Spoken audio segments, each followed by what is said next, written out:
New construction or old construction? Which is right for you? In this episode, we will go through all the pros and cons of what it looks like to purchase an older home or a newer home and see which is best for you. Hello, and welcome back to the Happy House Hacking Podcast, the podcast designed to help you navigate the path to happy home ownership. We are your hosts, Owen and Camille Schwegerly. We are realtors, investors, and happy house hackers. On today's episode, we're going to talk about new construction versus old construction. We're going to go through the pros and cons, the unexpected costs, and help you decide which is right for you. So let's start with new construction. What are some of the pros of new construction, Camille? Gosh, we love new construction. You walk in, the house is a blank slate. It's staged so nicely.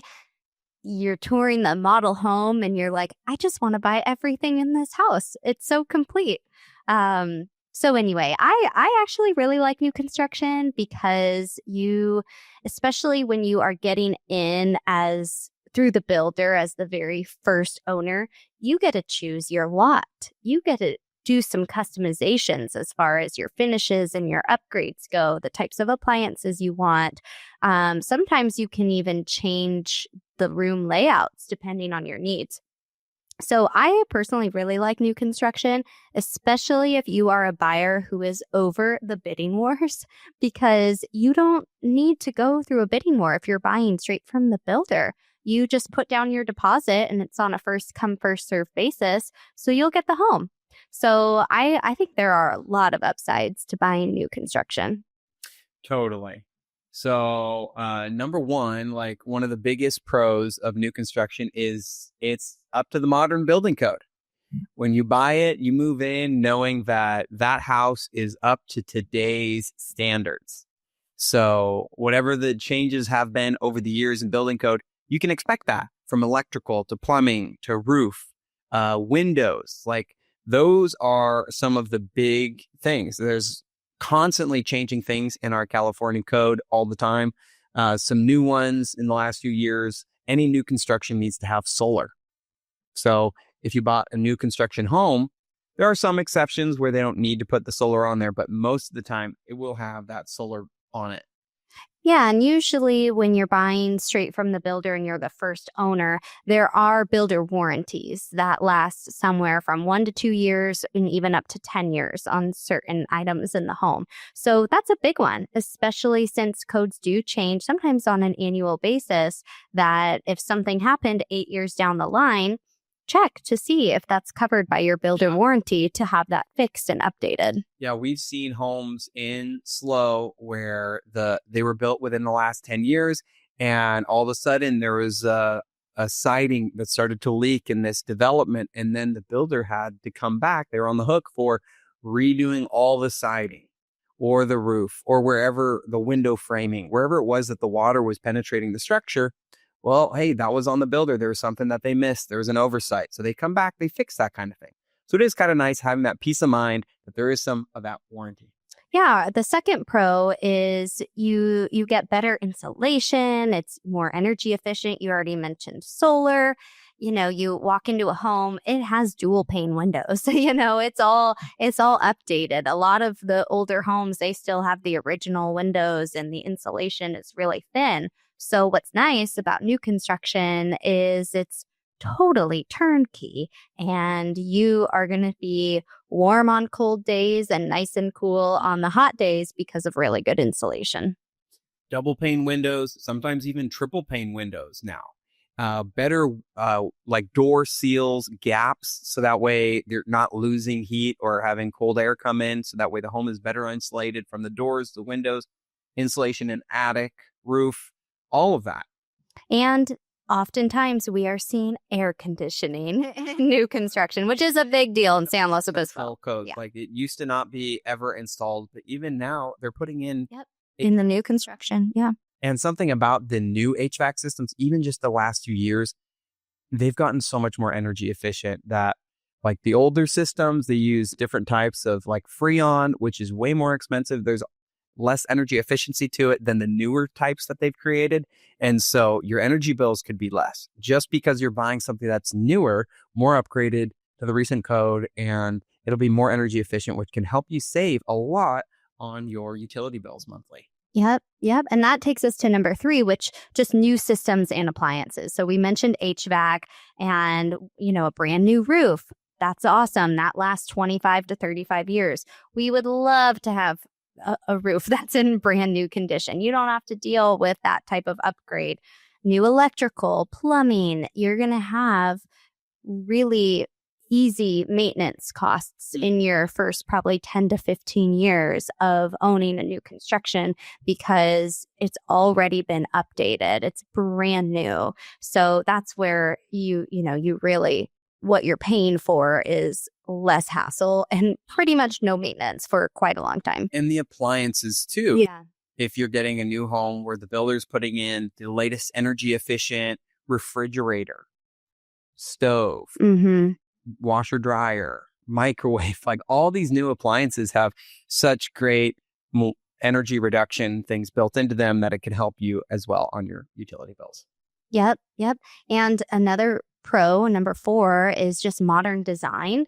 You see older homes that are kind of funky, and it's just, you have that functional obsolescence where you walk in and you're like, why is the laundry room also attached to the kitchen and the bathroom around the corner? It just makes no sense. And you walk into a new home and it's so much more functional. It's really built for the everyday individual or family. And it's beautiful looking. It's aesthetically pleasing, from the type of architecture on the outside. And a lot of the communities we see around here have 4 or 5 different styles. So you can choose, the modern farmhouse look, or maybe a really contemporary design, or a Spanish Mediterranean design. And that's what's so fun too, is you get to pick out which style you want and really make it your own. Yeah. We sold a house recently where the owner or the buyer was just so excited. The volume of the ceiling height. Yeah. More modern homes have really high ceilings versus older construction. Sometimes they have lower ceilings. And it's beautiful. You walk in, it just makes it feel more open, more spacious, more airy. And so you get that a lot when you're buying new versus older construction. Yep. And the final pro is just the overall customization. We've touched on this already, where if you're buying straight from the builder, then you get to choose your final finishes and the upgrades. So, they have their base model packages, and then depending on if you want the fancier finishes, then that's an upgrade, and you can work with the builder on that. Now, if you're buying a home that maybe was sold a couple years ago from the builder and now it's on the resale market, that's still considered brand new construction. You just already are the second owner. You're not the first owner. So you aren't getting the chance to customize from the get-go, but you can still go in and do a kitchen remodel if you want. Yeah. And then to round that out, I'll share that sometimes builders are motivated to move their product and they want to do it without reducing the sales price. So they may factor in some of those improvements. You may be able to negotiate, get some of those add-ons included for free through the negotiating process. Yeah, we've seen a lot of closing cost credits granted from builders when you are that very first owner in a new construction development. And that can go towards your closing costs to help you buy the rate down, or to just have less money you need to actually purchase the property. So those are some of the great pros when it comes to buying. Now let's talk about the cons. When it comes, there are no cons to new construction. As there's always cons. No. This is where they get you. They have that base level pricing. So number one, they have higher base prices typically than sometimes you get on the resale market. And then they have a bunch of add-ons that you don't know. So you see the sticker price, but wait, I didn't want the standard carpet in the bedrooms. I wanted vinyl plank flooring. I wanted tile. Then they start to add on and tack on all those extra costs. Yeah. Which, that's why it's important to get that info on the front end to make sure you know your all-in fees. A lot of times buyers aren't aware of it by the time the closing table comes, and that's where you get caught. We've worked with builders who have been very good about disclosing on the front end, and that's made a big difference. So when you're walking into that model home, that's typically not the base. Yeah, true. Plus, they're selling you the features, all the benefits, the upgraded cabinetry, the upgraded countertops, the bathroom finishes. Those are the things where it's like, ooh, I want that. Doesn't that come in it? Oh, guess what? It's an extra $30,000, $50,000 for all these things that you really wanted. Yeah, that's a good point. The model homes usually are the best of the best, and that's where you go in on the front end asking those important questions. And keep in mind too that it's still very, very, very important to work with a trusted real estate professional, even if you are buying new construction straight from the builder. And it's because real estate professionals, they know all of these things, so they can help have those conversations with the sales team at the development to be able to make sure, hey, here's everything that's going to happen in this purchase. Let's walk you through this contract. Let's make sure we're all on the same page. So make sure that when you are interested in new construction, you talk to your realtor first, and they will connect you to the builder in order to create that win-win deal. All right. Con number 2, smaller lots, less privacy. If you think about it right now, we're building so many houses and they're doing it at scale. They need to make the lot size smaller. So a lot of the new construction we see is like these postage stamp lots where they're very, very tiny. You're right up against your neighbors. Multiple people can see in your backyard, if there even is a backyard. So yeah, that's true, because sometimes your view is going to get obstructed if you are in one of the very first homes in the development. So if you have a lot at all and it seems somewhat private, find out first if they're planning to develop near you, because in a year or two that might be gone and it might be way less private than at the time you bought. Yeah. And if it's brand new construction, typically you're not getting any landscaping built in the backyard. It's going to be very blank slate. You can do whatever you want. Versus if you bought a house that has a matured landscape, the trees are older, you're not going to have the privacy of trees or hedges or bushes around your property. Those are things that you'll have to build in over time. So that's just another con to consider. Yep. And the third con too is, like we mentioned, if you're one of the first people to buy in this community, well, then there's definitely going to be construction at least somewhere in the neighborhood nearby. So think dust, think loud noises early in the morning. Construction starts at like 6 or 7 a.m. Think road closures, think a little bit of traffic coming in and out of your development. So those are just some important things to consider, especially if you're one of the first people to buy in this community. Yeah, I think of some of our clients and friends who bought in the San Luis Ranch community, and how at the time it was like full on construction zone for years until they finally finished. And now it's done. And it's really matured into a great community. The landscape, the parks are great. It really has lived up to the hype of what it was. And then there is new construction at Avila Ranch. And that's an active, ongoing construction site right now where we can see, okay, it's going to be years before they finish this out. So you just want to know that going into it. Yep. Now, another downside, which is common in any community with an HOA, but there are a lot of rules and restrictions in new development communities. So we talked earlier about maybe there's not a big enough yard or it doesn't feel that private. Well, most likely there are restrictions on how tall your fence can be. So it's not like you can go in and build your fence taller in order to block out your neighbor. You know, there are a lot of rules and regulations. And in a new community, fees are going to increase a lot faster than they would in a more established HOA community. So that's just something to consider. And then once the entire neighborhood is built out, that's going to be an even higher landscaping cost than what was originally quoted when you first moved in, because now they have more yards to work on and more parks and different amenities in the community. So that's something to just consider, is the overall rules and regulations of the community and those fees associated with it. They may regulate paint colors or architecturally what you can do with the front of your property. So those are big things to consider. There was one community we came across recently where they have one of their covenants, conditions, and restrictions, CCNRs, was that you couldn't park on the street overnight or even in your driveway overnight. You had to park in the garage. So the whole community, they're very strict on this. You have to park in your garage every night. So whether it's one car or two car, it really regulates who can live in that community, what family sizes could live in that community. No hoarders in that community. Your garage, you got a car in it. You can't be a hoarder in that community. It's very interesting. So make sure, no matter which house you're buying, if there are CCNRs or HOA rules, that you are familiar with those before you move forward. Yep. And then the last con is the overall location trade-off. In an established town, a lot of new construction is built more on the outskirts where maybe there isn't, a grocery store nearby quite yet. Or maybe the nearest park is a 10-minute drive rather than, a short walk. So you might need to factor in commute times and overall community lifestyle, depending on where this new development is located. Okay.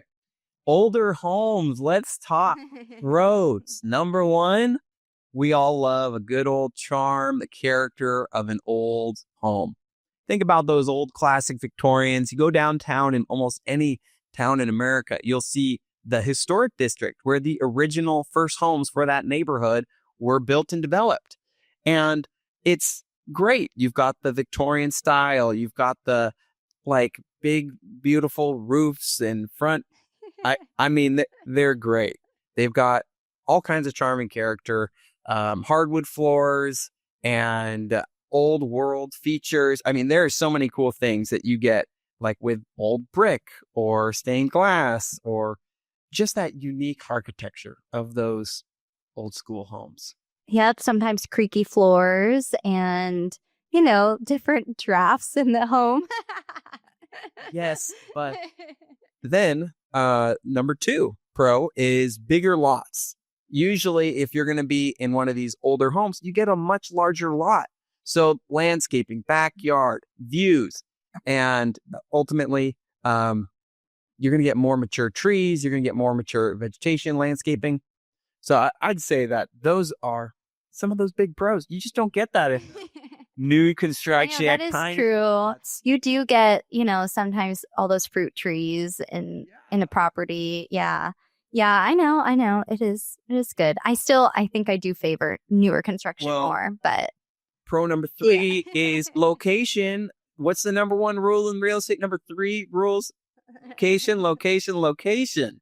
So downtown is going to be the heart of the community. It's always going to be a spot where people want to be, which ultimately is going to drive higher pricing because there's more demand. There's limited quantity. Those old homes in those historic districts are super desirable. People want to be there, and they're always renovating, gentrifying, making things better. There's more walkable amenities like farmers markets or coffee shops and shopping and retail. So you got to think location here. And location really matters when it comes to these older homes. True. And that leads us to our next pro of being in an established community. You probably aren't in a homeowners association anyway. A lot of these, maybe more traditional tract homes from the 60s didn't have an HOA at the time. And, that's great. So you can change the color of the front of your house without needing permission from a board, or you can add an addition, or you can put up a fence in your front yard so your kids don't run into the street without needing permission from an association. So it is nice to be in those types of communities for sure. Just keep in mind, right? You're missing out on some of the other benefits. Well, hey, if it's a historic home, sometimes you'll be under the Mills Act. And what that does is it gives you a reduced property tax basis.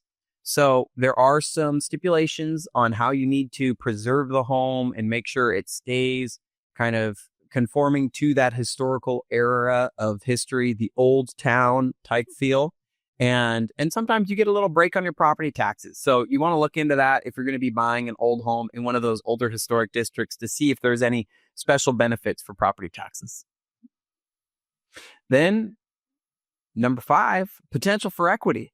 And if you think about it, older homes, they've sometimes got those dated features, the kitchens, bathrooms, all those could be updated.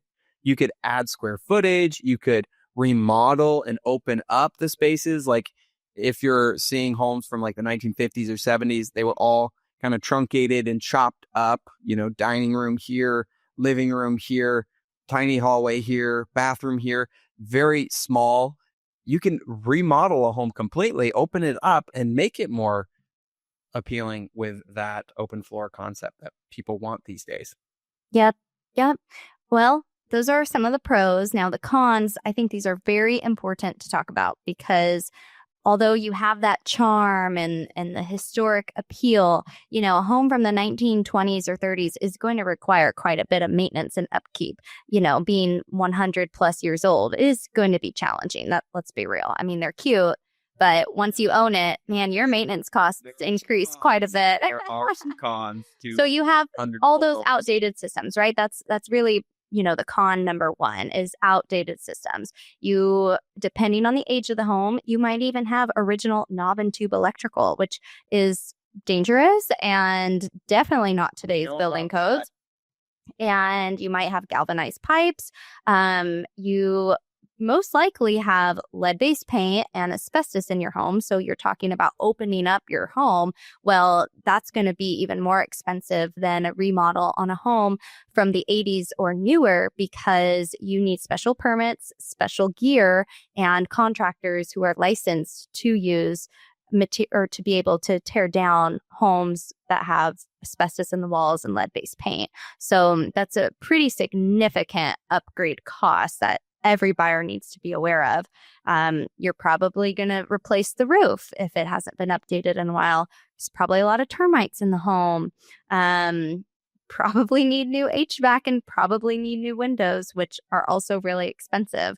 So there are a lot of upgraded costs that you need to think about if you're going to buy an older home, especially in today's wild insurance market.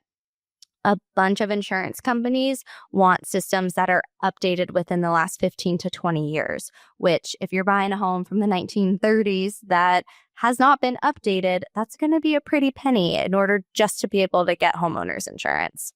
Okay, it's true. Sometimes 100-plus-year-old homes they don't have drywall. Like it was they invented them. They use plaster. So like if you're cutting into walls, it's like plaster now is, dust falling everywhere and you got to replaster that area. I guess you can patch drywall over that area. However, it's just like you're now mixing and matching your house, patching it back together. So yeah, it is outdated.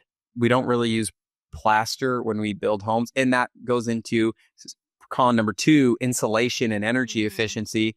These homes don't usually have like the bedding of attic insulation that we have or insulation in the walls that we have today to keep your home cooler during the summer or warmer during the winter. So you can feel that. You walk into an old home and it's like, oh, wow, it's cold in here. That's weird.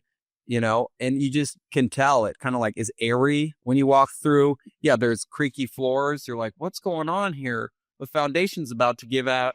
You went on a listing appointment within the last 6 months where they told you to bring a jacket because it was so cold inside the house compared to outside. It was chilly. You crossed the threshold and it was like, what's going on in here? Oh my gosh. Yeah. Haunted. We don't know.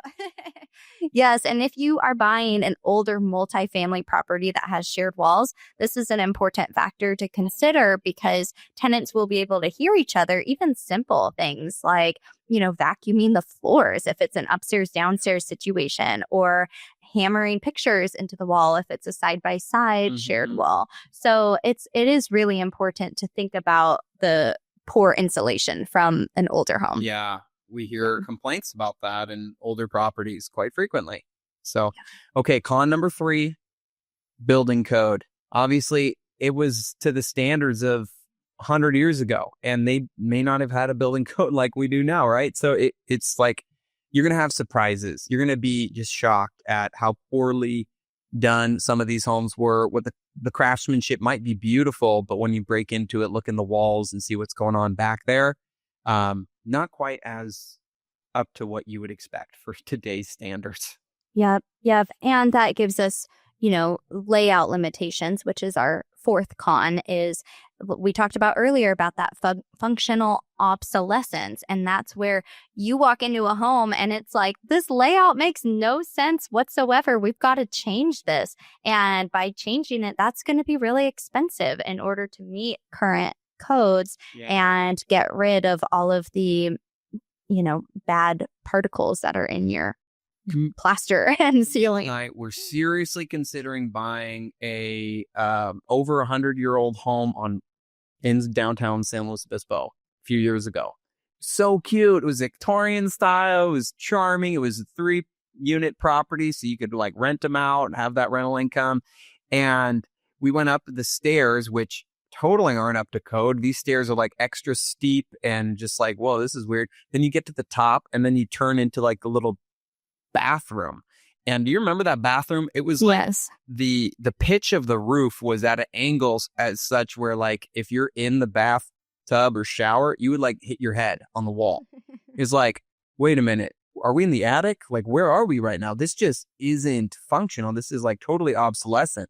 And it was a cute home. There's a lot of charming features to it.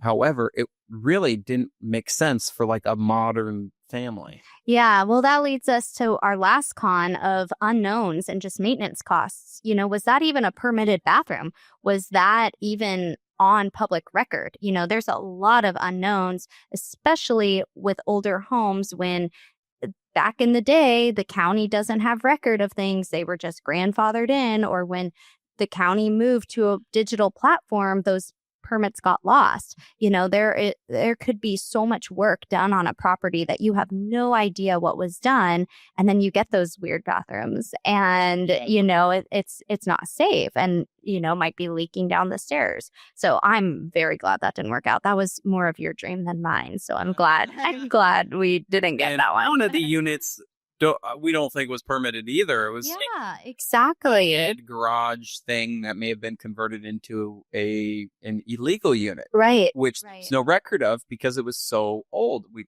didn't know. Yep. So those are really important things to consider. Is overall maintenance that you're going to have to do at some point. There's going to be a lot of surprises. Building codes were not very good back in the day, and you are not moving into a turnkey property, even if it looks great. If a home is from the 50s or earlier, there's going to be work. Mm-hmm. Yeah. So it's up to you. We get asked all the time, should I do new construction or an older home? And it's like, look, it's really a personal choice. I mean, if it were me, I would prefer something a little bit newer because I don't like things not being up to code. But some people are really handy and they love doing that type of work and restoring a property and bringing it back to its original condition. So it really is a personal choice. And that's what we recommend to our clients. We just want to make sure that they're aware of all of the pros and cons. Right. And if you're buying a really old property like this, it can make sense if you get it at the right price. Yes. That's the key. And that's where you build that sweat equity is you got to make sure you're factoring in all of the costs. A lot of times owners may not be in tune with what the costs to bring this property to the modern day would actually be.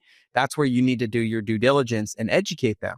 Okay, roof costs could be like anywhere from $10,000 to $30,000. The insulation could be $5,000 to $15,000. The windows could be $10,000 to $15,000, depending on how much it's going to be. Foundation could be tens, if not hundreds of thousands of dollars. And those costs really start to stack up. And that's where you would take that to your property seller and explain, look, to bring this totally up to code, we would need this much improvements. We therefore need that price to be about here. And then once you do that, keep in mind, you now need to come up with the money to actually do those repairs. It's one thing to negotiate it off your purchase price, and it's another thing to actually have that money saved to do the repair work yourself. And some people love it. Some people do it over time. Some people that we've helped get these older homes have really built a tremendous amount of sweat equity. Yes. And they've had a lot of late nights, a lot of long weekends, a lot of time really putting in the sweat equity, the blood, sweat, and tears to make it worth it. Yep.